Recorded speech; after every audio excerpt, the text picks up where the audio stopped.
The perimeter defense in front of you is pretty excellent. You know, they did a good job on Maxey. First round, they did a good job on Jalen Johnson. Second half of the series, a good job on McCollum. Sort of the anchor, behind all that. How much does that help you, and how important is that? I mean, the point of attack is important. It's the most important thing. So to have our wings and our guards playing the defense at the perimeter, like you said, at a high level, it makes my job easier, but also makes our team better. And shout out to them. When you, I guess, first came into training camp, Mike Brown took over, were you expecting, I guess, an uptake in the facilitating role, or you were surprised, as anybody else, that it developed this way? What were your expectations offensively? I didn't really have. I didn't have no expectations. I didn't know what to expect. So I've always loved this role. I've always wanted this role. So I'm just happy we got to this point. I mean, he was pretty successful with another big Sabonis instead of putting him in a playmaking position. Just like, I guess when it kind of started materializing for you, were you like, oh, you could have been doing this all wrong? Did you expect him to kind of go that road, given he'd done it in the past? What'd you think? I don't know. That was my answer to the last question. People always ask the coach, like, what do you learn about your players as the season go on? What do you learn about him, especially this time of year when the pressure is kind of picked up and the decisions are more important? I mean, he's done a great job of adjusting our team to give us the best chance to win. And, the spot we're in now is because of his courage and trust to change, what we were doing and put us in a better position. How do you handle later? Like, do you watch, do you tune out, and The what? For the Cavs and the Oh. Do you watch it, do you tune out, and just see the results? How do you? No, I watch. My fiance and me love watching. Well, she loves watching basketball a lot, and so it's always something. Even when I'm like not thinking about it, maybe I'm thinking of talking to my family, my niece, my nephew, whatever. She has the game on, and she's constantly updating me on what's happening, or she knows ball now.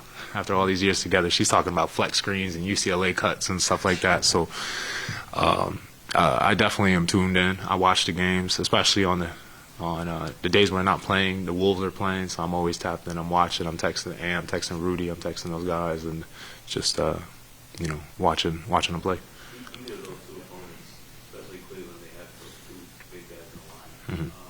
How important is Mitch going to be in this next round? I mean, Mitch has been important every single game of the year.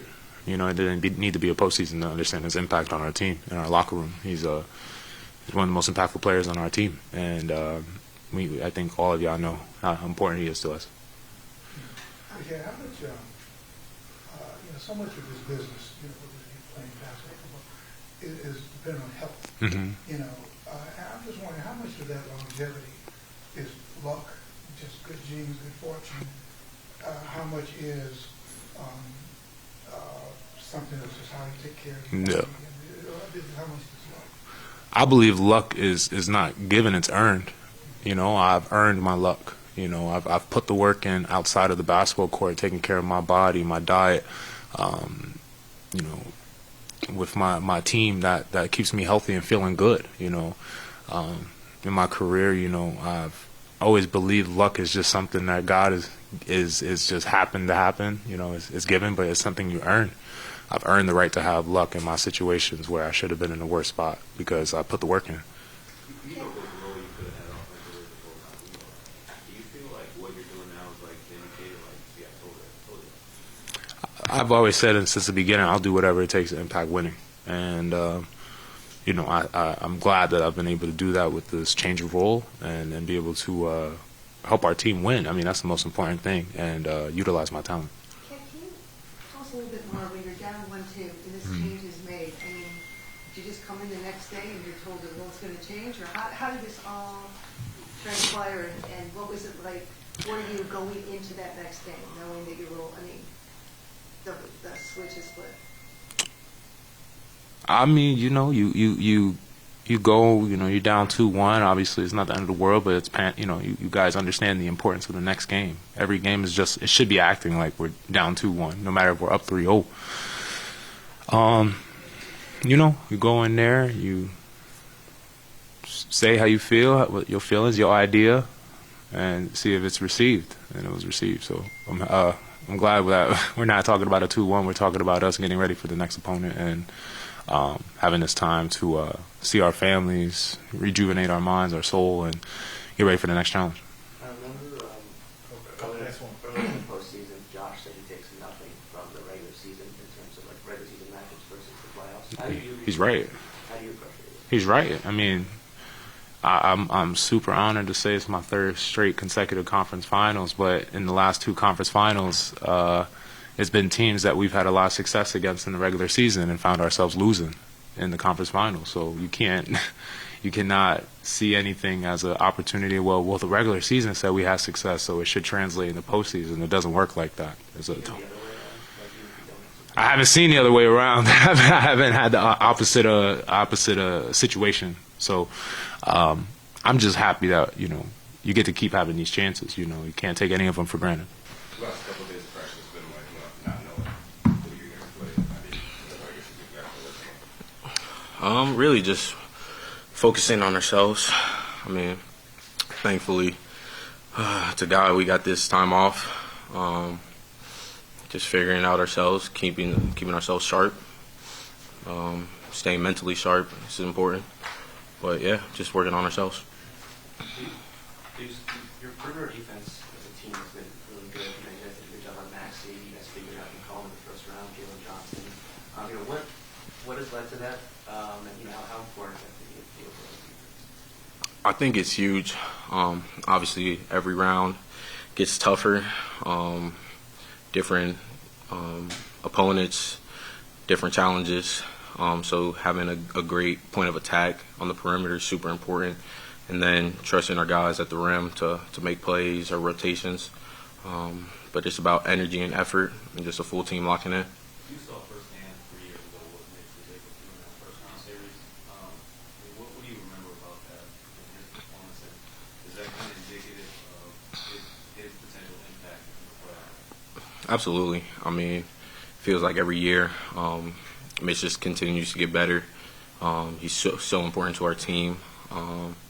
And when it's time for him to show up, he shows up, and we don't have any questions about his effort. I mean, it's huge for us, creating opportunities at the offensive end, and then obviously being at the rim and just helping us in so many ways is huge. For a guy like you who played for one coach your whole career, what's it? How long or how or why do you figure out like, okay, I'm good with this guy now. I believe in him, and I know it's going to work for us. I mean, honestly, I've been watching him coach my whole life, pretty much. Being an Ohio kid, watching him in Cleveland.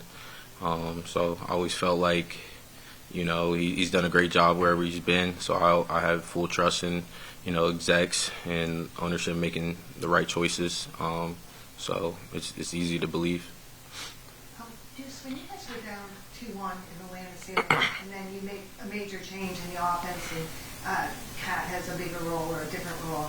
I mean, how does that go down? Is it just all of a sudden there's a flip, we're going to do this in practice, and you have to change a lot of things, or is it hard to make that transition so fast? I mean, honestly, just because of the practice time, it kind of just was more natural. Using Cat, sometimes at the end of the clock, we just started using them more. And then we just kind of naturally started getting into it. And then obviously our coaches are taking notice.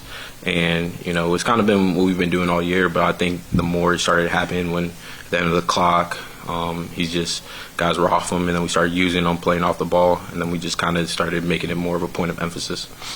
For a guy to go from 3 assists in the regular season to close to 8 in the playoffs, did you see that kind of change coming at the beginning of the season? Or was that something that kind of I mean, I felt like it was always something he was capable of. I just you don't get a lot of practice time in the NBA. I always feel like it's tough to figure it out. But again, that's what the regular season's for.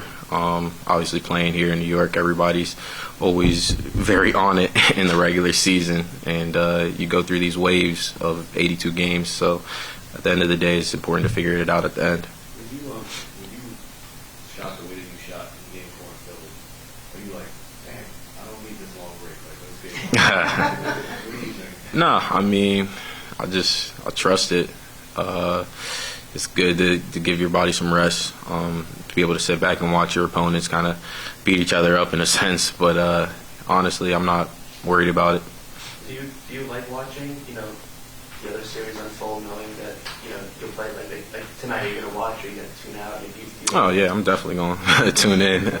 I love basketball in general. So just watching, great players play. Playoffs is best time of the year for me. So I'm excited to see who we get. And when you guys were down 2-1, Mikal was struggling. There were a lot of people. I know you were on the road, but up here people were saying like, "Start dudes, enough's enough." Were there conversations? How do you think sort of that all handled? I mean, I think Mikal's been great for us all year. I don't think he was necessarily, he was doing what was necessary for our team to win. It's not going to be everybody's night every night, and I feel like he was still making great plays for us, whether it's stuff that doesn't always show up on the stat sheet.